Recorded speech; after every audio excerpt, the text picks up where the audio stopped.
आपकी आंखों में झांक रहे थे, इनको आपके शब्दों पर भरोसा नहीं था। इनके नजरों में जो जोश है वो दिख रहा था, आपको पता तो आप क्या झांक रहे थे? वही झांक रहे थे, वही झांक के देख रहा था कितना जोश है, फौजी हैं, कितना उम्मीद है, नई पीढ़ी है, कितना बदलाव की चाह रखते हैं। अरे एक लोग को बोला है, दोनों लोग बोलने लगे। आपने खुद ही कह दिया कि हम मायावती जी के साथ हैं, तो पहले ही आपने अपना बता देखो सर, दिया। मैं तो उनके साथ हूं।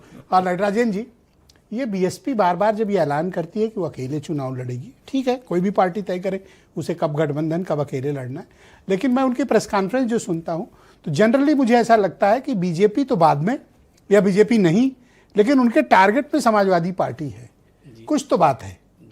ऐसा क्यों?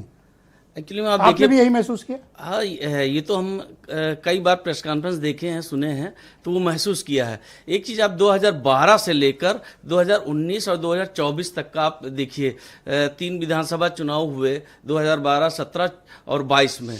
बसपा अकेले लड़ी लेकिन रिजल्ट 0 रहा और उसका फायदा भाजपा को हुआ। 2027 में भी यही होने जा रहा है। अगर बसपा लड़ी अकेले तो भाजपा को सीधे फायदा होगा, सीधे फायदा होगा भाजपा को। नहीं तो क्या आप मजबूर कर रहे हैं आप लोग कि बीएसपी अलायंस में जाए? क्यों जाए भाई? नहीं, उनकी अपनी विचारधारा, वो चुनाव लड़ेंगे। नहीं, एक्चुअली बीएसपी को देखिए, आपको ऐसा क्यों लगता है कि बीजेपी के लिए काम कर रही है वो?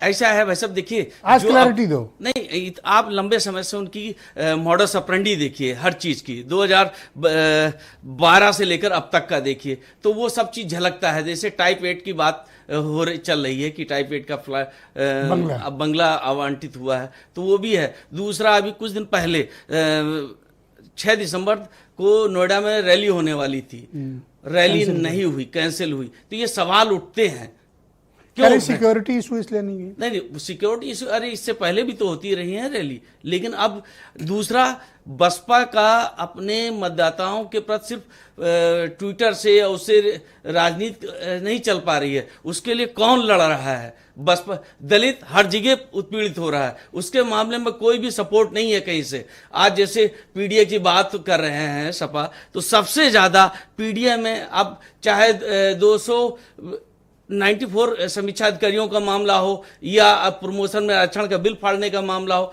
तो सपा के ही दौरान फाड़ा गया। तो दलितों को अभी भी बहुत ज्यादा पूरी तरीके से सपा पे विश्वास नहीं है। दलितों को किसके ऊपर इस समय विश्वास ज्यादा है? बीजेपी पर?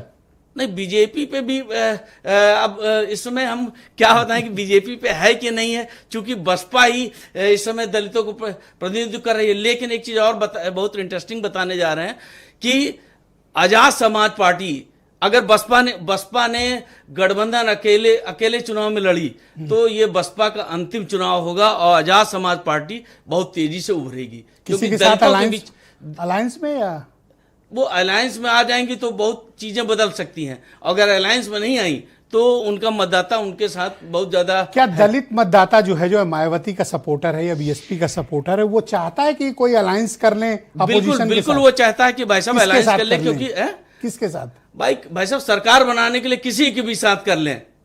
सरकार अब होगी तो दलितों की सबकी उनके हक सब कुछ मिल सकता है। अब जब सरकार, मतलब पीडीए वालों से मिल लें?